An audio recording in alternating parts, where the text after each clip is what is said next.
تو وہ فرشتے نے فوراً خالق کائنات کی بارگاہ میں عرض کیا، مولا واقعی یہ ابراہیم خلیل اللہ ہونے کے قابل ہے، اور واقعی ہم نے ہر طرح سے آزمایا ہے، یہ واقعی خلیل اللہ ہے، یہ واقعی تیرا گوڑا یار ہے، تیرا سچا اور سچا دوست ہے۔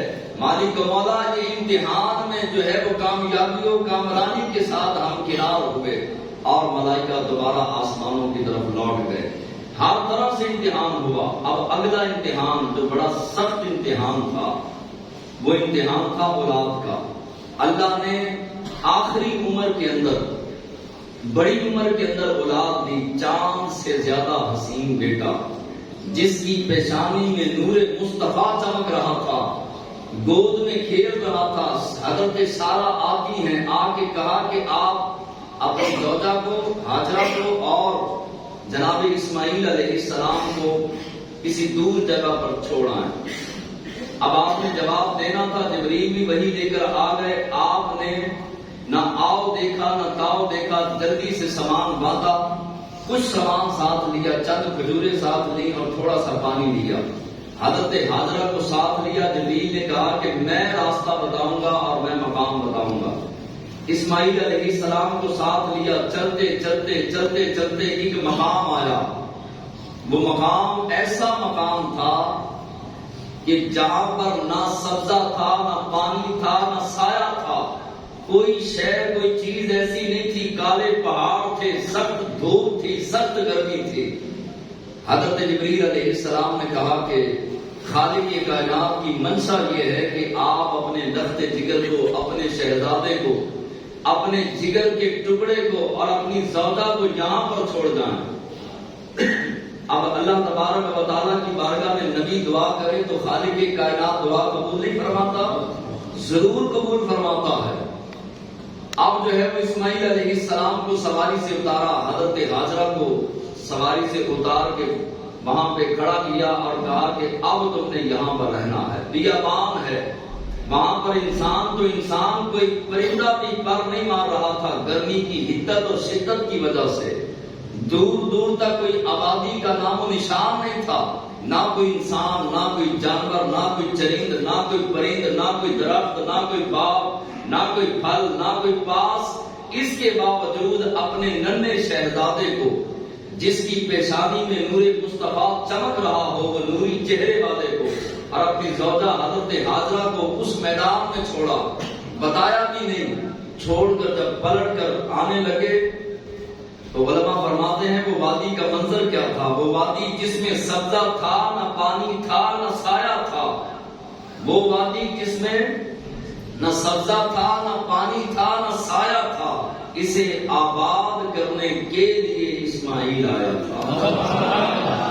حضرت اسماعیل علیہ السلام کو چھوڑا، ابراہیم علیہ السلام سواری پر بیٹھنے لگے۔ اب بیٹھنے لگے تو حضرت ہاجرہ سواری کے آگے آ گئے، آ کے کہا کہ آپ مجھے تنے تنہا عورت ذات ہوں، یہاں تو کوئی پہلوان بھی آئے تو اس کا کلیجہ پھٹ جائے۔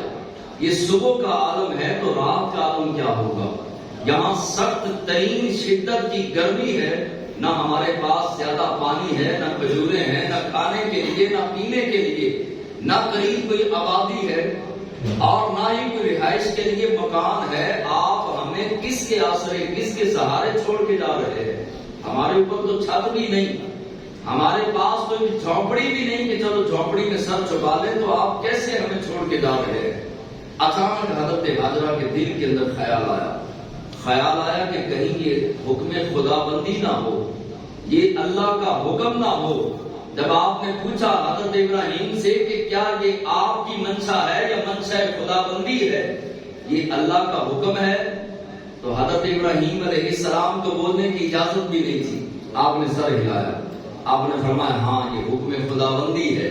سر ہلایا تو پھر آپ کی زوجہ حضرت ہاجرہ نے دونوں ہاتھ اٹھائے، کہا بس بس بس، اگر یہ میرے رب کا حکم ہے تو پھر رب اپنے بندوں کو ضائع نہیں کرتا، پھر ہمیں کوئی تکلیف نہیں لگے گی۔ اگر یہ میرے رب کا حکم ہے پھر کوئی مسئلہ، کوئی پریشانی ہماری طرف نہیں آ سکتی۔ اگر یہ میرے رب کا حکم ہے، ہم راضی ہیں، آپ خوشی خیر سے جائیے۔ اللہ تبارک و تعالیٰ کی خاطر جو قربانی دیتا ہے میرا رب اس بندے کو ضائع نہیں کرتا. ہماری حفاظت ہمارا رب فرمائے گا.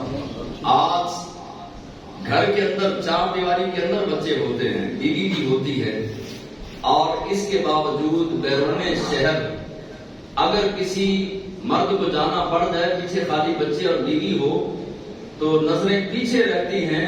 حالانکہ چار دیواری بھی ہے، چھت بھی ہے، محلہ بھی ہے، پانی بھی ہے، گیس بھی ہے، کھانا پینا بھی ہے، اور اس کے باوجود بیویاں جو ہے وہ بہت سارے شکوے شکایتیں کرتی ہیں.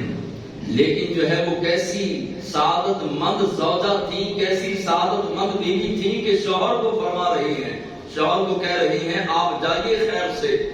یہ چٹیل میدان ہوا تو کیا ہوا، شدت کی گرمی ہوئی تو کیا ہوا، کالے پہاڑوں پہ تنے تنہا آپ ہمیں چھوڑ کے جا رہے ہیں تو کیا ہوا، ہمارا رب ہمارے ساتھ ہے. کیسا ایمان ہے، کیسا یقین ہے، کیسا یقین کامل ہے. اسی لیے تو جب بیٹی اپنے گھر سے جانے لگے تو اس کو مائیں اور باپ، جو پہلے مائیں ہوا کرتی تھی اور باپ ہوا کرتے تھے، وہ نصیحتیں کر کے بھیجا کرتے تھے.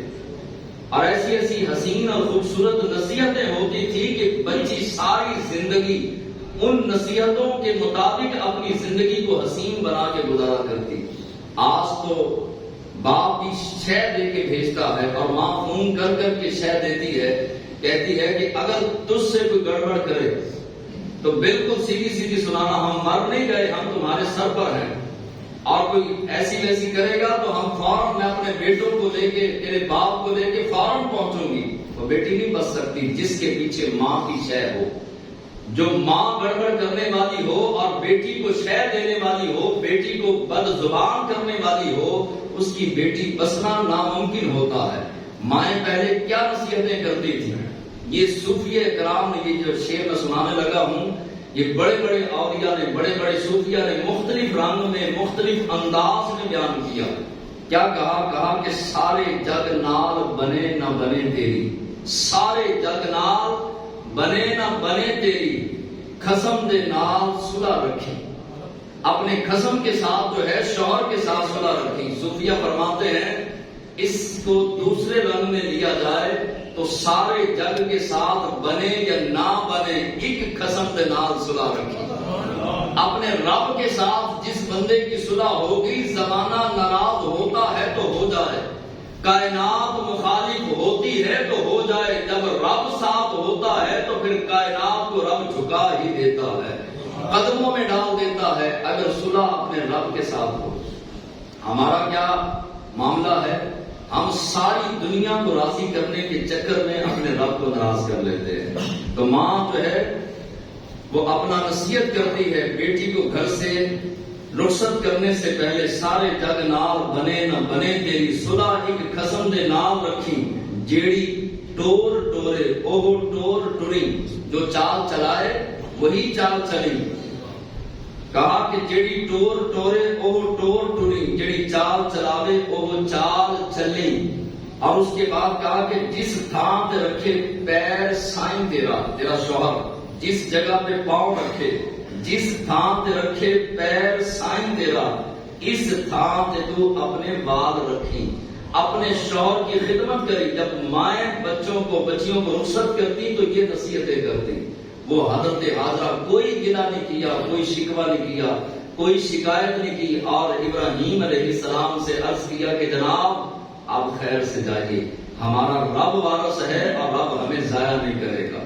ابراہیم علیہ السلام نے سواری پکڑی اور چلے گئے. چٹیل میدان ہے، بڑے بڑے پہلوان بھی اگر اس راستے سے گزرتے تو ان کا خطہ پانی ہو جاتا، جگر پھٹ جاتے. اتنی جو ہے وہ تنہائی اور کالے پہاڑ، سخت گرمی، نہ وہاں پر پانی، نہ وہاں پر سبزہ، نہ سایہ، نہ چھت، کوئی چیز نہیں. تنے تنہا چھوٹا سا شیر خوار بچہ، دودھ پیتا بچہ اسماعیل علیہ السلام ساتھ ہے. نہ قریب آبادی ہے کہ چلو کسی گاؤں میں جا کر بندہ پانی لے آتا ہے، دودھ لے آتا ہے، خوراک لے آتا ہے. حضرت حاجرہ کے پاس سواری بھی نہیں، سواری بھی حضرت ابراہیم علیہ السلام لے گئے.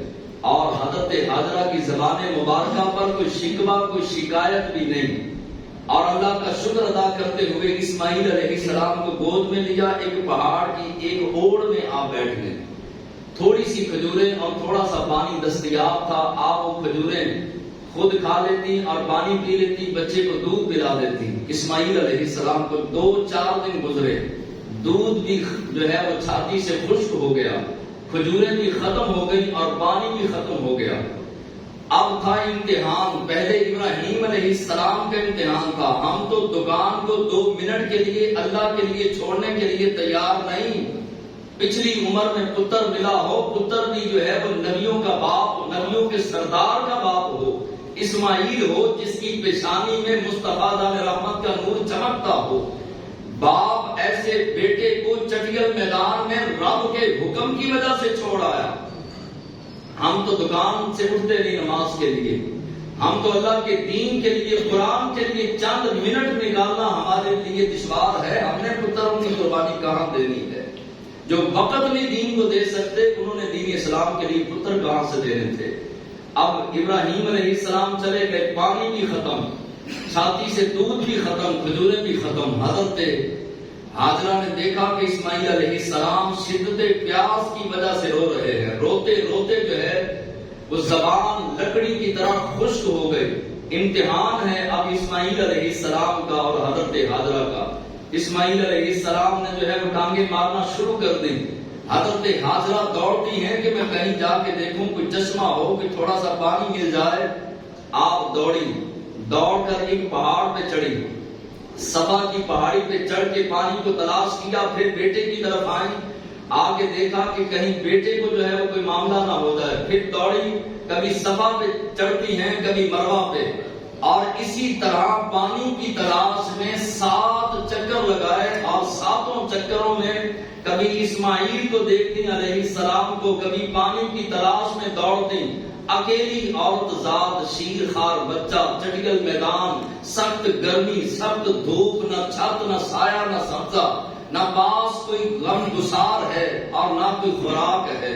کیسا منظر ہوگا، کیسا چٹگل میدان ہے، شدت کی بھوک لگی ہو، پاس نہ کوئی مرد ہو نہ کوئی عورت ہو نہ کوئی اور غم گساری کرنے والا ہو، پانی کی تلاش میں دوڑتی ہے۔ سن لینا، سنا لینا، اسپیکر کے اندر اے سی لگے ہیں، میرے لیے سنانا بڑا آسان ہے، آپ کے لیے سننا بڑا آسان ہے، لیکن اللہ کے لیے، رب کو راضی کرنے کے لیے ہمارے اسلاف نے، ہمارے بزرگوں نے کتنی بڑی بڑی قربانیاں دی۔